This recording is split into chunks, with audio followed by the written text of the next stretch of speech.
ஒரு நாட்டுல வந்து மக்கள் சக்தி என்றது ஒரு பலமிக்க ஒரு அமைப்பா தான் எப்பவுமே இருந்திருக்குது. அத வந்து நிறைய வரலாறுகள் சொல்லியிருந்தா கூட, அண்மை காலங்கள்ல நடக்கிற சம்பவம் எல்லாமே பார்த்து மக்கள் சக்தி என்று வந்து இல்ல, அரசு என்பது ஒரு வெள்ளாதிக்கம் மிக்கதாக தான் வந்து எல்லா இடமே வந்து காட்டிக் கொண்டு இருக்கு. அ அப்படி இல்ல, அதை எல்லாத்தையும் மீறி மக்களால அரச வந்து மாற்றி அமைக்க முடியும்.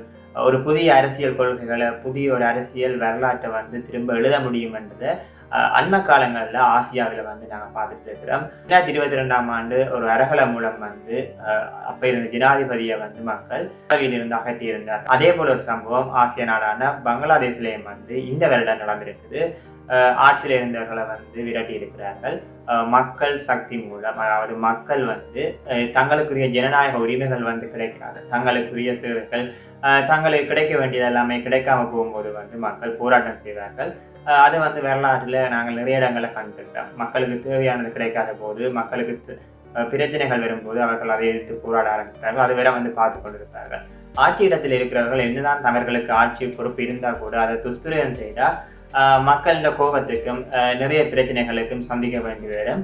அதற்கான ஒரு விடையாக வந்து அமைந்த ஒரு சம்பவம் பார்த்தீங்கன்னு சொன்னா, இலங்கையினுடைய ஜனாதிபதி தேர்தல் நடந்திருக்குது. ஜனாதிபதி தேர்தலில் அனுரகுமார திசாநாயக்க என்பவர் வெற்றி பெற்றுள்ளார். எந்த ஒரு அரசியல் பின்னணியும், அதாவது எந்த ஒரு அரசியல் பின்னணி உள்ள குடும்பத்தில் இருந்தும் பெறாமல் ஒரு சாதாரண ஒரு போராட்ட குழுவில் இருந்து வந்த ஒருவர் வந்து இன்றைய நாளில் ஜனாதிபதியாக இருக்கிறார். அதுவும் ஒரு இடதுசாரி கொள்கையுடைய ஒருவர் வந்து ஜனாதிபதியாக இருக்கிறார். நிறைய பேருக்கு தெரிஞ்சிருக்காது இடதுசாரி என்ன என்ன, வலதுசாரி என்ன என்னட்டு. அது சம்பந்தமான சின்ன ஒரு விளக்கம் சொல்லிடுறேன். இடதுசாரி என்று சொன்னா சிம்பிளா விளங்கிக் கொள்ளலாம். அவர்களுடைய கொள்கை வந்து எல்லாருக்குமே சம உரிமை கிடைக்கணும், சமூகத்துல வந்து சம அந்தஸ்து எல்லாருக்கும் கொடுக்கப்பட வேண்டும், தொழிலாளர்களை அடிப்படையாக கொண்ட அமைப்பு தான் இடதுசாரி. அதே மாதிரி பார்த்தீங்கன்னா வலதுசாரின்னு சொன்னா பழைய கொள்கை இருக்குன்னு தானே, அந்த பழைய கொள்கைகளை பின்பற்றி வாரது, ஒரு சமய முறையை, ஒரு மத முறை, ஒரு இன முறையை பின்பற்றி வாரது வந்து வலதுசாரி. இவங்க வந்து முதலாளித்துவத்தை வந்து அடிப்படையாக கொண்டிருப்பாங்க. உலக காலமும் வந்து இலங்கையில் இருந்த ஆட்சி முறை வந்து வலதுசாரி முறை, அதாவது முதலாளித்துவத்தை முதன்மைப்படுத்தி செய்திருந்தாங்க. இனி வரப்போறது வந்து இடதுசாரி ஆட்சி முறை. அதைத்தான் அவங்க இனி செய்ய போறாங்க. தொழிலாளர்களை முதன்மைப்படுத்தியதாக ஆட்சி நடைபெற போகிறது.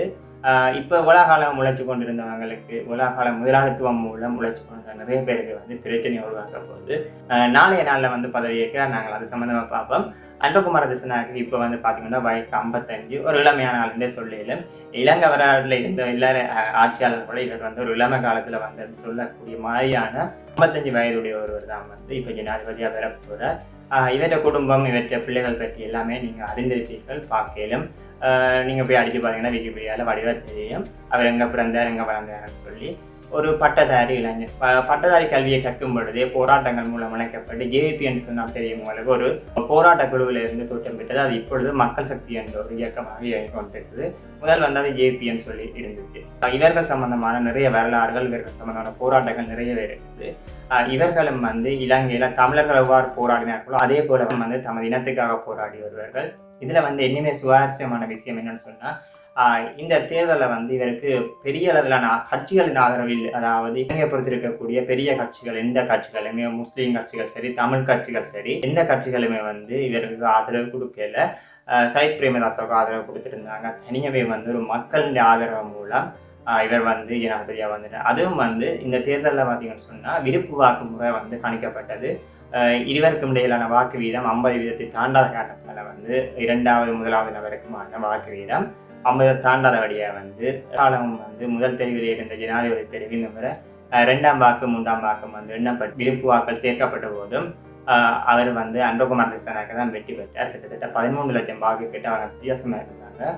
அதுக்கு பிறகு ஒரு 1.5 லட்சம் அப்படியான வாக்கெல்லாம் 2 பேருக்குமே சேர ஆரம்பிச்சது. அது எப்படி பார்த்தாலும் 2 லட்சத்துக்கு மேல விருப்பு வாக்கள் கூட வேற இல்லை. 2 பேருக்குமே முதல்நிலை வாக்கு தான் செல்வாக்கு செலுத்திச்சு. நாளில் வந்து அவர் அமைதியான முறையில, எளிமையான முறையில, அதாவது ஜனாதிபதி மாளிகையில வந்து அவர் வந்து பதவி பிரமாணம் செய்யப்பட, இன்றைக்கு தான் தேர்தல் நடந்தது, நாளைய நாளில் வந்து பதவி பிரமாணம் செய்வார். அவர் பதவி பிரமாணம் செய்த பிறகு புதிய பிரதமர் நியமிக்கப்படும். புதிய பிரதமராக ஒரு பெண் பிரதமராக இருக்க போற தான் நிறைய பேர் சொல்லிட்டு இருக்கிறாங்க. அவர் வந்து ஒரு விரிவுரையாளர். அவரோட பேர் வந்து கருணி அமரசூரிய என்ற ஒருவர் தான் வந்து ஒரு பிரதமராக வரப்போற. அது பிரதமராக வந்த பிறகு ஒரு கொஞ்ச நாள், சில வேளை செவ்வாய்க்கிழமை அப்படி திரும்பவும் வந்து பாராளுமன்றத்தை கலைச்சிட்டு அடுத்த பாராளுமன்ற தேர்தலுக்கு போகிறாங்க. நான் இப்பதான் வந்து ஜனாதிபதி தேர்தலை சந்தித்தேன். உடனே வந்து அடுத்த பாராளுமன்ற தேர்தலுக்கு போகிறோம். அப்படி போகும்போது அவர் இன்றைக்கு உரையாற்றும் போது சொல்லியிருந்தார், அடுத்தது வந்து பாராளுமன்ற தேர்தலை நான் விரைவாக நடத்த போகிறேன்னு சொல்லி. ஏன்னு சொன்னால் ஒரு பாராளுமன்றம் ஒன்று இருந்தால் தான் வந்து நிறைய விடயங்களை செய்ய முடியும். அவர்கள் வந்து நிறைய மாற்றங்களை கொண்டு வர முடியும். இனி ஒரு தொழிலாளர்களுக்கு முதன்மை கொடுக்கப்பட்ட ஒரு ஆட்சி தான் நடக்க போகுது. வேலையில்லா பிரச்சனைகள் நிறைய இல்லாமல் போகுதுன்னு நினைக்கிறேன். பாராளுமன்ற தேர்தலுக்கு வந்து அதிக பணமும் வந்து செலவாக போகுது. இந்த நெருக்கடிகள் எல்லாத்தையும் என்னென்னு வெற்றி கொள்ள போறாருன்னு தெரியல. ஆனால் மக்கள் வந்து ஒரு மாற்றத்தை விரும்பி தான் இந்த தேர்தலில் வந்து அவருக்கு ஓட் பண்ணியிருந்தாங்க. அதுக்கு பிறகு இனி நடக்க போகிற வந்து ஒவ்வொரு விடயங்களையும் வந்து மக்கள் அவதானித்து கொண்டிருப்பாங்க. இந்த தேர்தலில் வந்து எந்த வன்முறை சம்பவங்களும் வந்து பதிவாகல, அமைதியான முறையில் இந்த தேர்தல் நடந்திருக்குது. தற்பொழுது ஜனாதிபதி ரணில் விக்ரமசிங்கே வந்து இந்த நாட்டை வந்து மீண்டும் கட்டி எழுப்பியிருந்தார். 2 வருடங்களாக அவர் வந்து சரியான முறையில் எல்லாத்தையுமே வந்து சரி செய்திருந்தார். சரியான முறையில் வந்து அனைத்தையும் வந்து மீள கட்டி அமைத்து கொண்டிருந்தார். ஆனால் வந்து அவரால் வந்து 3வது இடம் தான் பெறக்கூடிய மாதிரி இருந்தது. முதல் 2 இடத்துக்குள்ளேயும் விரையில்லாமல் போயிட்டுது.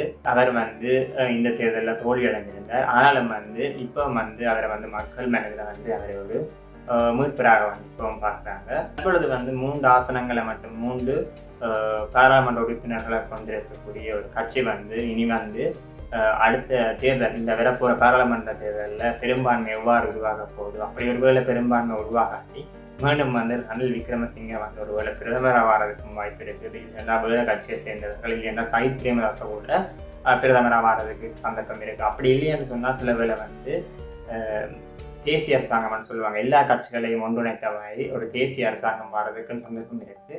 ஆனால் இந்த மாற்றத்தை உருவாக்குற மக்கள் அதையும் வந்து செய்வாங்க. அனுகுமார திசாநாயக்க இந்த கொள்கையில வந்து புதியவர்களை வந்து தான் அரசியலில் கொண்டுடுவேன், படித்தவர்களை கொண்டுடுவேன் என்ற மாதிரி தான் அவர்கிட்ட கொள்கை போயிட்டு இருக்குது. அப்படி போகும்போது புதியவர்கள் வாரதுக்கு சந்தர்ப்பம் இருக்குது. மக்கள் வந்து அவர்களுக்கு ஆதரவு கொடுப்பார்கள். புதிதாக வந்து ஜனாதிபதியானவரிடம் நாங்கள் அதிக பொறுப்புகளை ஒப்படைச்சிட்டோம் என்று சொல்லி நாங்களும் வந்து அதிக விடயங்கள் எதிர்பார்க்க முடியாது. ஆனால் மக்கள் வந்து பார்த்துட்டு இருப்பாங்க, இனி இவர் என்னென்ன செய்ய போறார், இனி என்னென்ன மாற்றங்கள் செய்ய போறார். அதை விட வந்து பழைய ஊழல்கள் எல்லாம் வந்து இருக்குது. அதுகள் எல்லாம் பிரச்சனைகளை எல்லாம் எடுத்து என்ன செய்ய போறார். நிறைய பேர் வந்து வெளிநாட்டுக்கு போயிட்டு இருக்கிறார்கள், அரசியல்வாதிகள். அவர்கள் சம்பந்தமாக நிறைய பிரச்சனைகளை வந்து கதைச்சிருந்தார். அவர் ஆட்சிக்கு வந்த பிறகு அது சம்பந்தமாக தாங்கள் தண்டிக்கப்படலாம், தங்களுக்கு பிரச்சனை உருவாகலாம் என்று நிறைய பேர் போயிட்டு இருக்கிறாங்க. ஒருவேளை வந்து அவர் வந்து அவர்கள் எல்லாமே வந்து இந்த ஊழல்கள் எல்லாம் கண்டுபிடிச்சு ஊழல்கள் தண்டனை வேண்டி கொடுக்கறத விட இனி எந்த ஊழல்களும் நடக்காமல் இந்த நாட்டை வந்து சரியான முறையில் கட்டி எழுப்புறது தான் மக்கள் பெரும்பாலும் விரும்புவாங்க. இந்த ஊழல்களை கண்டுபிடிக்கணும்னு சொல்லி இந்த ஊழல் சம்பந்த பிரச்சனைகளை ஒரு 5 வருடம் எடுத்து நடத்தி அது சம்பந்த வழக்குகளை நடத்தி அது சம்பந்தமான காலதாமங்கள் எல்லாம் ஏற்படும். ஒரு பக்கத்தில் வந்து நாட்டை கட்டியெழுப்புற வேலையில மும்முரமாக இருக்கும்போது அந்த ஊழல் வழக்குகளை வந்து அவர்கள் பார்த்தாருன்னா நல்லா இருக்கும். பெரும்பாலானவர்கள் சொன்ன கருத்து வந்து இந்த பழிவாங்கல் அரசியலை விட்டு ஒரு நாட்டை கட்டியெழுப்புற அரசியலை வந்து அனுகுமார திசாநாயக்க முன்னெடுக்கணும் தான் அதிகமானவர்கள் விரும்புகிறார்கள். என்று சொன்னால் இந்த நாடு வந்து இனிமே வந்து வங்குரோத்து நிலையிலிருந்து முழுவதும் வந்து முன்னேற. நீங்களும் வந்து உங்களை கருத்துக்களை சொல்லுங்கள். நீங்கள் வந்து இந்த தேர்தலை வந்து எப்படி பார்க்குறீங்க? அனுகுமார திசாநாயக்கவால் இந்த நாட்டை மீண்டும் கட்டி எழுப்ப முடியுமா? இனி அவருக்கு இருக்கிற சவால்கள், அவர் என்ன பிரச்சனைகளை சந்திக்க வேண்டி வரும், எல்லாத்தையுமே வந்து உங்களோட கருத்துக்களை வந்து சொல்லுங்கள். நாங்கள் 3 வீடியோவில் சந்திக்கலாம்.